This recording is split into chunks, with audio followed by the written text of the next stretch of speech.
Chapter 9. The Circumstances of Chocolate.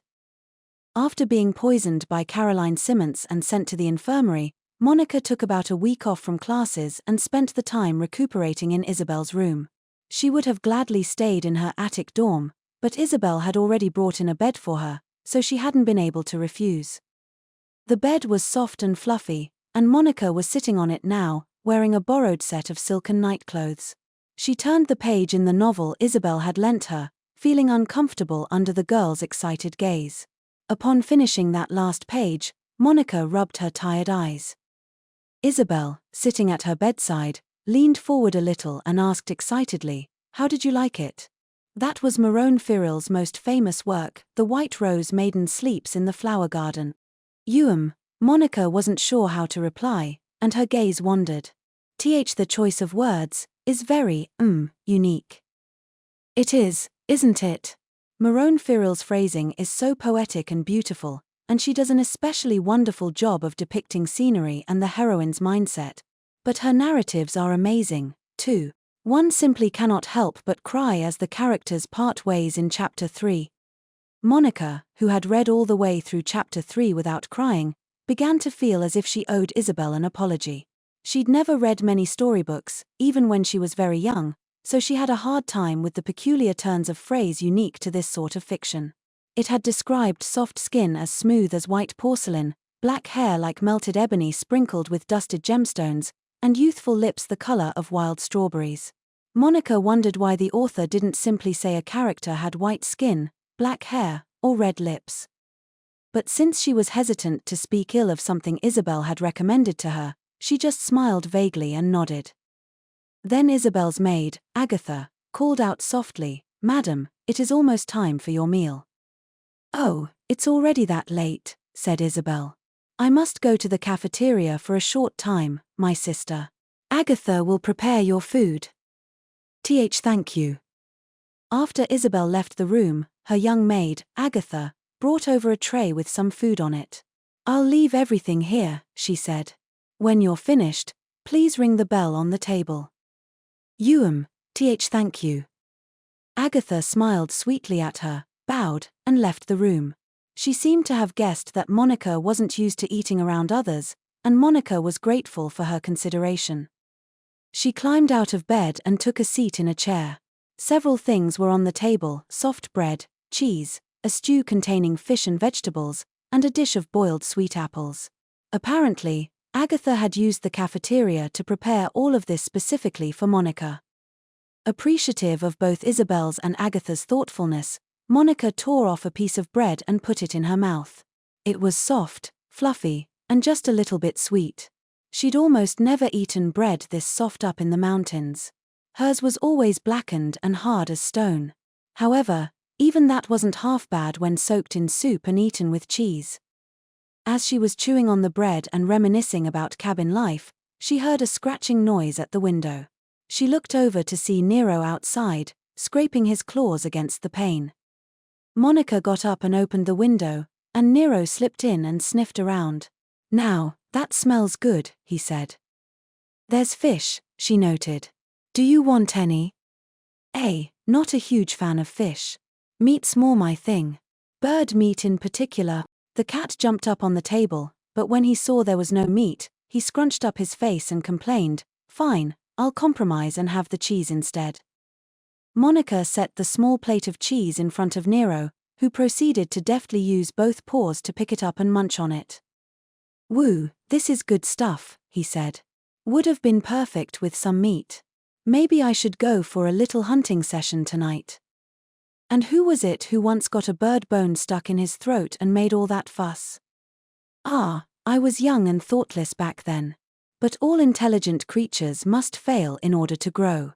Nero nodded to himself, perfectly satisfied with his own explanation. Then, when he noticed the novel by her bedside, his golden eyes went wide. "Don't see that every day. Were you reading a novel? Oh wait, I get it. That orange twisty girl recommended it, didn't she?" The nickname Orange Twisty Girl was probably in reference to Isabel's hair. As a rule, Nero never made any effort to remember the names of humans. "Nero," chided Monica. That's rude to Lady Isabel. Her familiar ignored her, continuing to munch on the cheese and stare at the cover of the novel. Never heard of the author. Good book. I didn't really understand it. What kind of story was it? Monica tore off another piece of bread and thought back on the story she'd just finished reading. Well, there was a man and a woman, she began. Aha. And a bunch of things happened. Right. And then they got married. And after that? That's it. Nero swallowed the cheese in his mouth and gave Monica a hard stare. It's obvious this novel didn't stir your emotions in the slightest. That whole "and a bunch of things happened" is the most important part. I can't believe you just trim thousands of words from the story like that.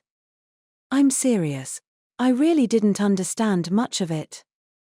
In the story, a heroine who had fallen on hard times met a young man who turned out to be a prominent nobleman, and she fell in love with him at first sight.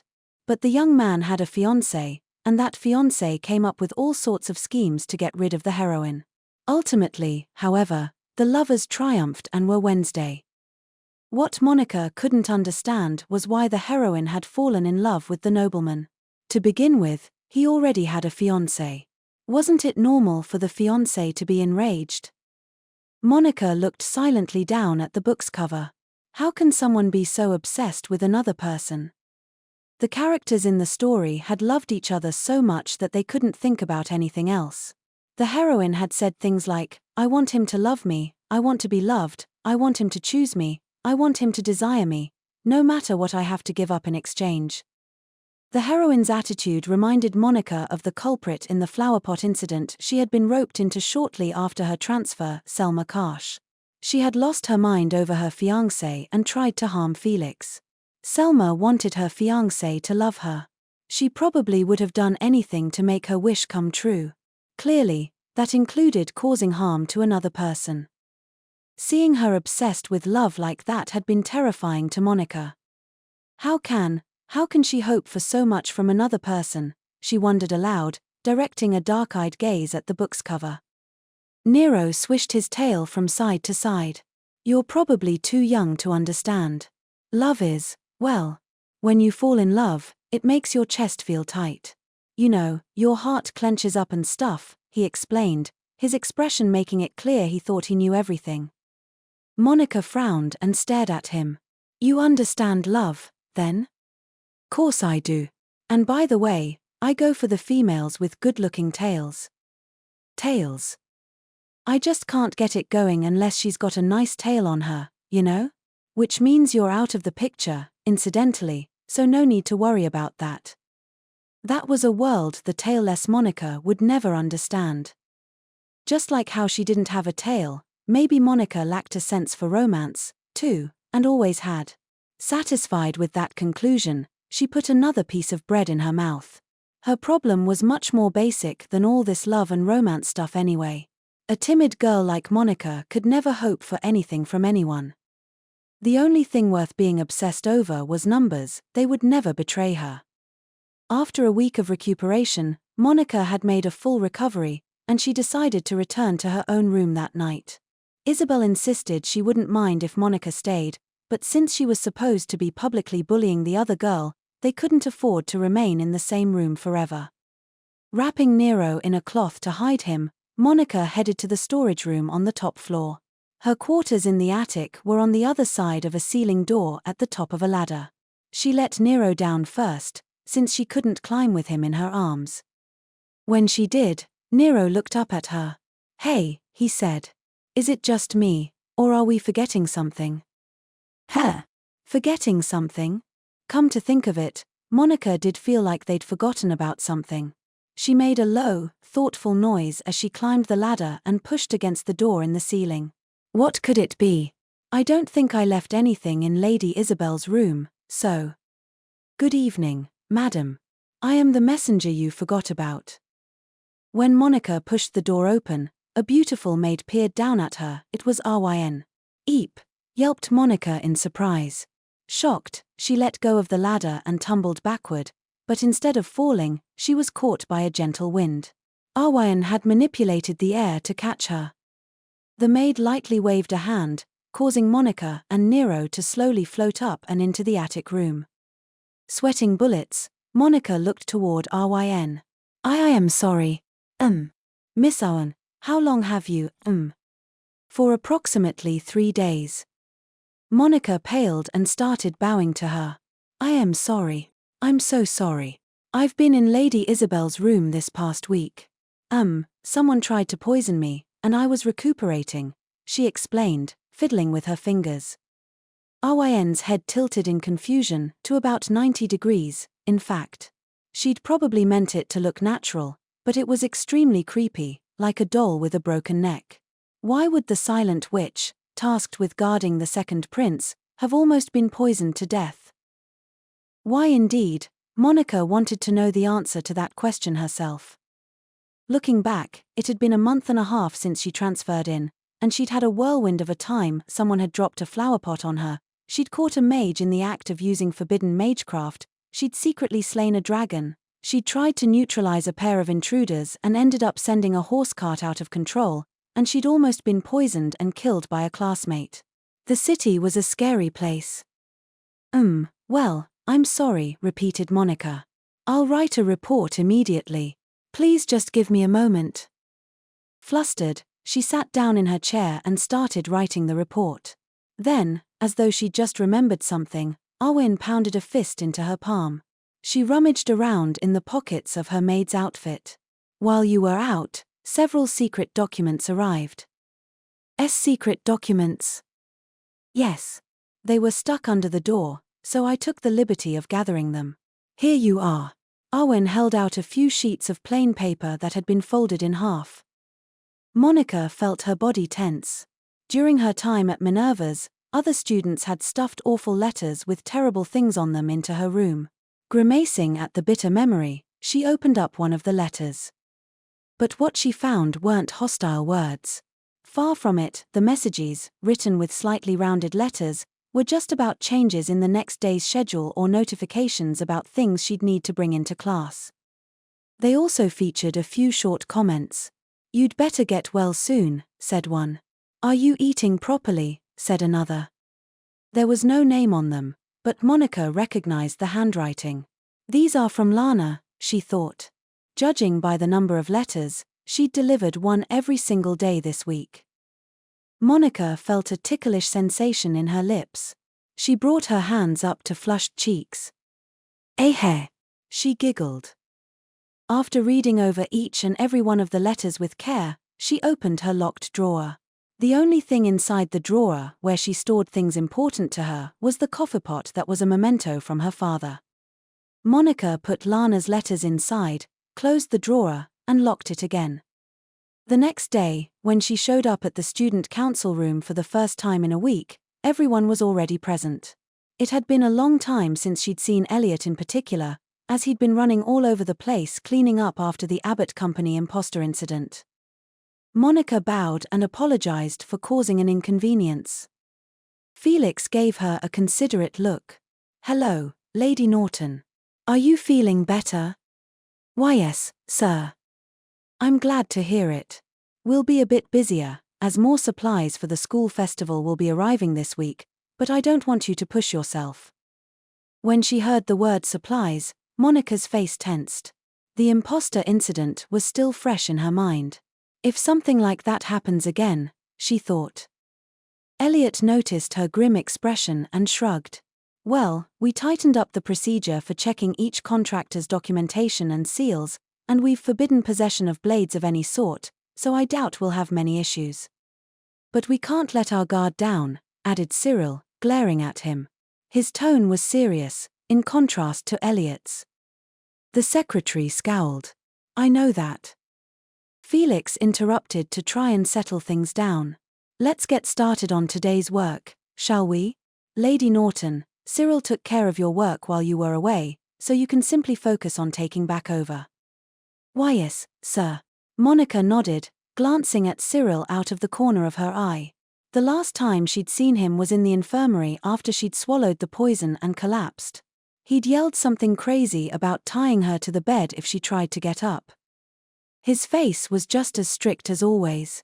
When he noticed Monika's furtive glances, he crossed his arms and huffed. "I'll be putting you through the ringer to make up for your absence. You'd better be prepared." "Right.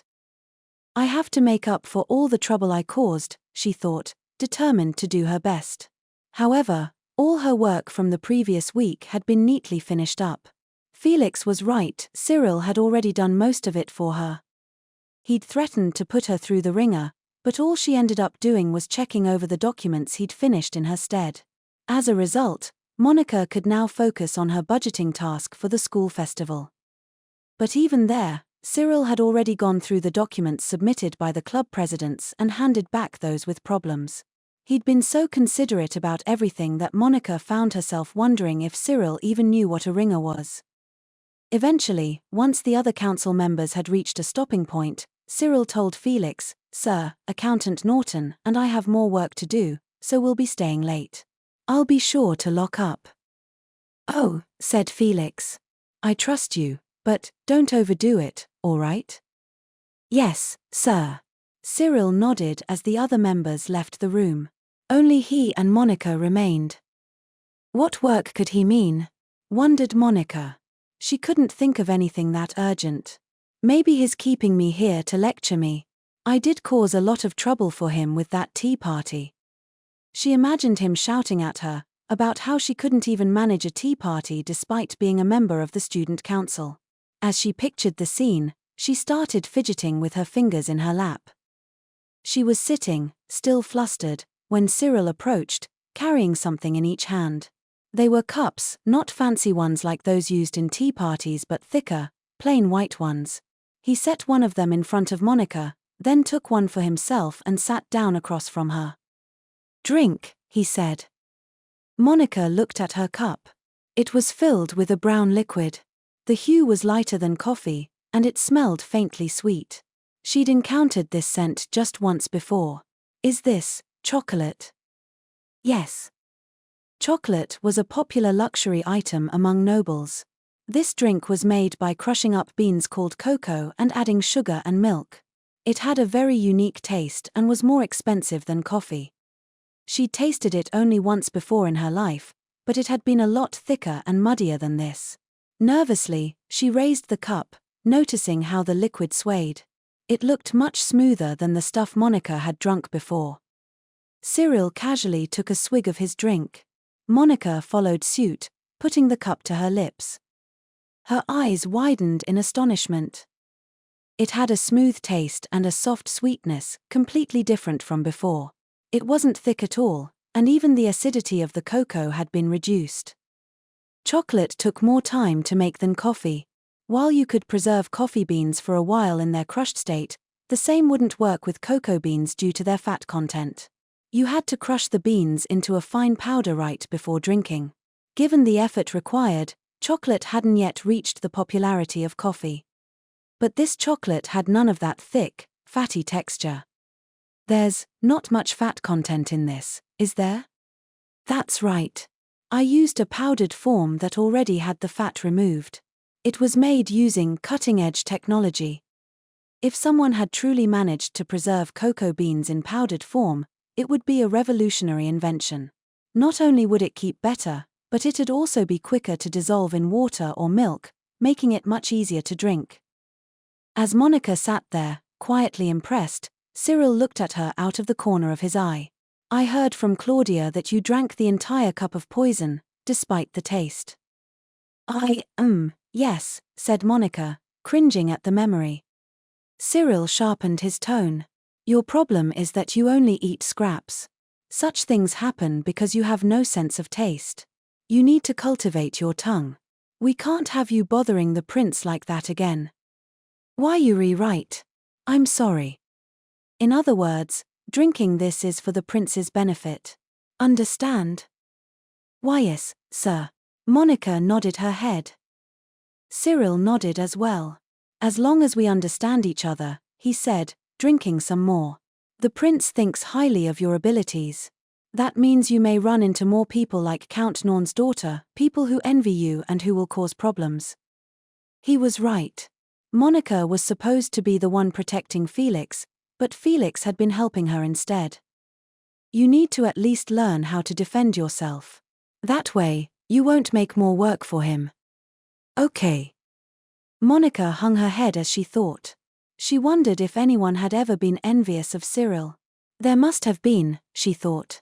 He served as the second prince's aide, an enviable position. Surely there had been a few. And now Monica was in the same boat. Lord Ashley, she said. Thank you. About before, too, and, for the chocolate. Cyril gave one of his usual irritated sniffs and muttered, savor the taste. Understand? Monica nodded and continued to drink the warm chocolate with care. As he watched her, he suddenly seemed to remember something. Just one more thing. Don't tell the prince about this. Especially the chocolate. It's. Lord Ashley, interrupted Monica nervously. Cyril's brow furrowed as he glared at her. What? The prince, his. What about him? Right, behind you. The blood drained from Cyril's face. Felix was standing directly behind him, smiling. Cyril hadn't even noticed the prince's skill for sneaking up on people would probably put a professional assassin to shame. Secretly feeding the little squirrel, are we? Asked Felix. My, that's unfair, isn't it, Cyril? Prince, stammered Cyril. I never thought I'd hear someone other than Monica say my title quite like that. Oh, no, I mean, this is, said Cyril, flustered and glancing at his cup. It almost seemed like he was trying to hide the chocolate from Felix. Felix just watched him, his usual tranquil smile on his face. You don't need to hide it. I really don't mind. But. The way Cyril was acting, you'd think he'd just been caught in possession of an illegal drug. Why was he so upset? I'd like some chocolate as well, said Felix. Would you mind making it for me? Cyril seemed somehow relieved by that. Yes, sir, he replied and hastened out of the room. Felix watched him go, sighing. He really doesn't need to be so worried, he remarked. Not understanding their exchange, Monica hesitantly asked, are we not supposed to have chocolate? Of course you can have chocolate. It's quite popular among this kingdom's nobility, after all. Then why was Cyril so distressed? Wondered Monica, confused. Felix continued, his voice casual. The technology to remove fat content from cocoa beans is something a scholar from the kingdom of Landa invented.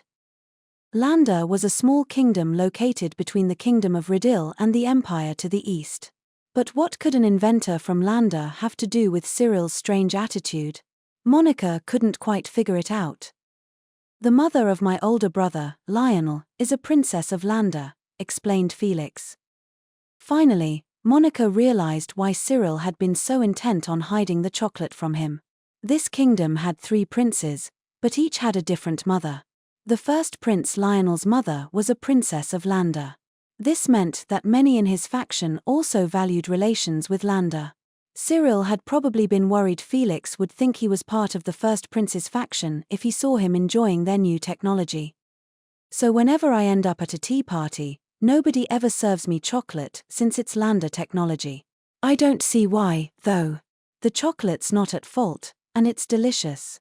Isn't that all that matters? Said Felix, plucking Monica's cup out of her hands and taking a sip. If Cyril had seen the prince put his mouth on something another person had already used, his eyes would have popped out of his head. But this time, Monica saw the clear intent behind his action. Felix really didn't care about trivial things like that. It must be difficult, being royalty and all, she said. You can say that again, replied Felix. His face in profile lacked its usual calm. Instead, it held a cold disdain, as if he found something utterly ridiculous.